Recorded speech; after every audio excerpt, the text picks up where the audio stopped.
Hi everyone, I'm Ashley. Today I'm going to talk to you guys about how dietitians can get involved in and support community gardens. So let's start off by talking about sustainability and what is sustainability. A common definition of sustainability comes from the UN World Commission on Environment and Development. In 1987, they defined sustainability as sustainable development is development that meets the needs of the present without compromising the ability of future generations to meet their own needs. Basically, we have a responsibility to maintain the world we live in now to support present and future generations. The three E's of sustainability, as in the photo you see here, represents the notion that the world is an interconnected system. The three needs of sustainability are environment protection, economic growth, and social equity. Environmental protection means we want to make sure humans aren't making a negative impact on nature, such as degrading our resources to the point where they run out completely, creating more pollution. We want to reduce greenhouse gas emissions, and we also want to use water more efficiently. Economic growth means that we are able to create jobs for the things we need without disturbing the environment and production while making profits and bringing in an income. Social equity is all about everyone being able to meet their basic needs, such as affordable foods and the accessibility to those affordable, healthy foods. These three components overlap and impact each other and must work in balance to create a sustainable food system. So why does sustainability matter? Well, the foods we are eating are making us sick. 7 of the top 10 causes of death are linked to our diets. Diet-related diseases such as cancer and diabetes are the leading causes of death in the United States, with risk factors including heart disease, higher BMI, higher blood pressure, and high blood sugar. Excessive consumption of salt, sugar, and saturated fat has led to an epidemic proportions of diet-related chronic diseases. And we are seeing an increase of more children in younger age groups with these diseases, specifically type 2 diabetes. And for the first time, the current generation of children in the United States are expected to have shorter lifespans than their parents. Here's a little quote I found during my research for this presentation. It reads, "All the world's problems can be solved in a garden." This was said by Geoff Lawton, and he is one of the world's top permaculture designers. What is a community garden? A community garden is essentially a collaborative garden project on a shared piece of land where a group of participants contribute to the maintenance and the products of the garden. A community garden can exist on either private or public land. It can be located within a community or neighborhood or on the property of an institution such as a church, a school, the city hall, or a hospital. In bigger cities, there are community gardens located on rooftops. The primary purpose for a community garden is for growing edible produce for the surrounding community. These gardens may be divided into individual or shared plots. An individual plot has an individual gardener who is responsible for that plot, whereas a shared plot is a group of participants who tend to the garden as a whole. The photo on the left is a community garden and what individual plots look like in a community garden. And currently, there are 2,100, yes, community gardens throughout the United States and Canada registered with American Community Gardens Association. Community gardens may provide environmental, economic, and social equity along with physical and mental health benefits. A few of these benefits include helping improve air and soil quality and improving water infiltration. Community gardens help by restoring the quality of soil, and they also reduce water runoff. They improve food security by providing nutritious foods to low-income households. Community gardens also reduce food miles that are required to transport food.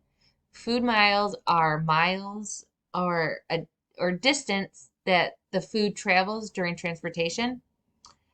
This can help with improving the air by reducing the food's carbon footprint by using less carbon dioxide emissions.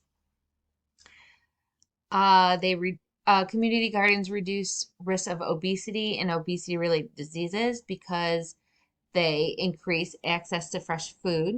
They increase the fruit and vegetable intake. They also increase physical activity because through the garden maintenance activities, they bring people together and they form new relationships and create pride in one's community, which can also improve mental health and promote relaxation. And they can reduce neighborhood waste through composting. All right, the dietitian's role in support of community gardens. Dietitians can improve the health of people and the environment with the support of a successful community garden by playing a key role in dietary guidance, community nutrition, public policy, research and teaching, and food procurement.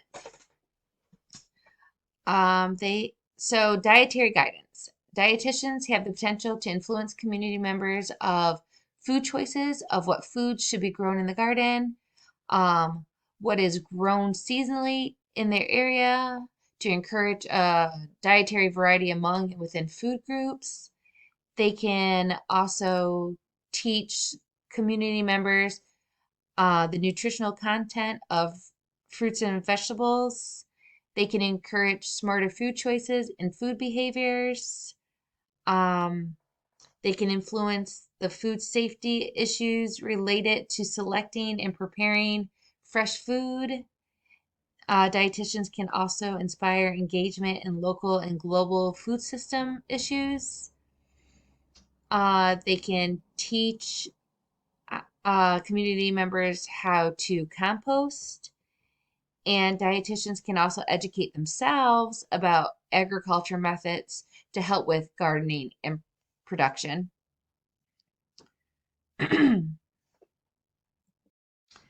Community nutrition.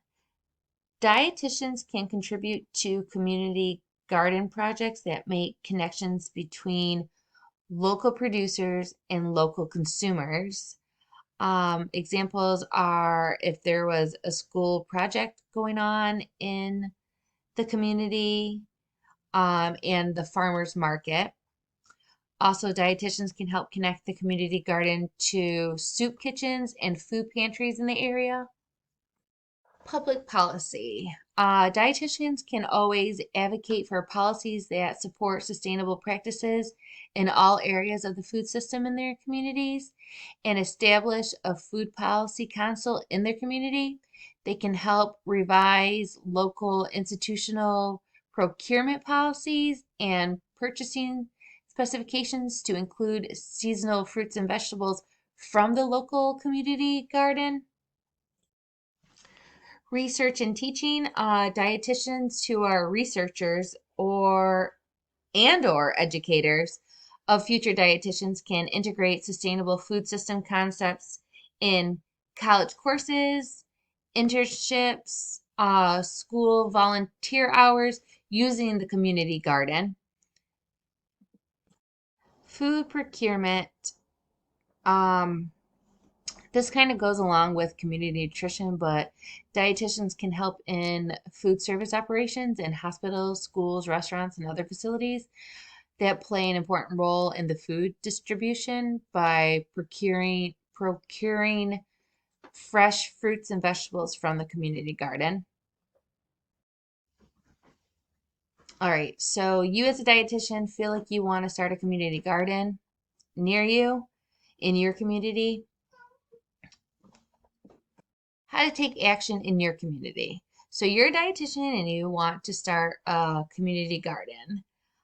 Here are the first 4 steps in cultivating a community garden. So according to the article, How to Start a Community Garden, Getting People Involved, they say a community garden requires a community. It takes a lot of people who would be playing different roles with a collection of knowledge and skills. So, step 1 is to assemble your community. You want to talk to friends, neighbors, local organizations, and let them know you're interested in starting a community garden. You want to ask them to also spread the word that you are interested in starting a community garden. And then you want to create a Facebook page where others can join, maybe add an email so um, people can contact you if they are also interested in joining you in the development of your community garden. Step 2 is to hold a meeting with everyone who is interested in this community garden. Hold a meeting for everyone interested. Create an agreement of garden rules and guidelines. Determine the purpose of your garden. Will there be conditions for membership, application fees? How will work be shared? Who does what? At this meeting, you definitely want to negotiate the cost of water and utilities. After you have your meeting, the next step is to find the perfect location. So you want to explore the community. You want to decide if you want to start a community garden with a public landowner, such as the city or the town that you live in, or a private landowner like a local church or a school. You want to evaluate the potential garden locations and the soil. Um, and you want to consider the size of the land, the visibility, the access to the garden. Um, if people can see the garden, more people in the neighborhood could watch the garden, even if they're not involved in the gardening process.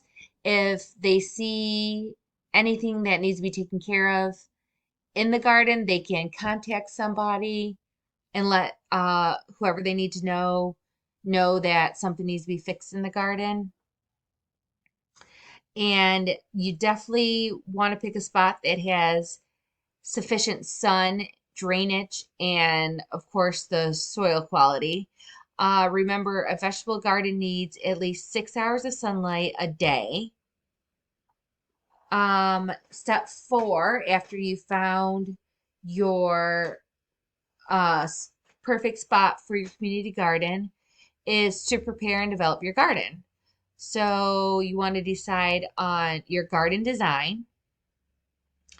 You want to decide on the physical infrastructure like raised beds, um, individual plots, the simple, if you want a simple tool shed, um, and then you want to maintain after you have the design and everything, you want to just maintain basic maintenance for your garden. In summary, community gardens are beneficial for social and environmental sustainability. They build stronger, safer, and healthier communities. The maintenance of a community garden requires commitment, patience, and hard work. Dietitians have enormous potential in the success of a community garden by being a role model to a healthier, sustainable way of life. Thank you.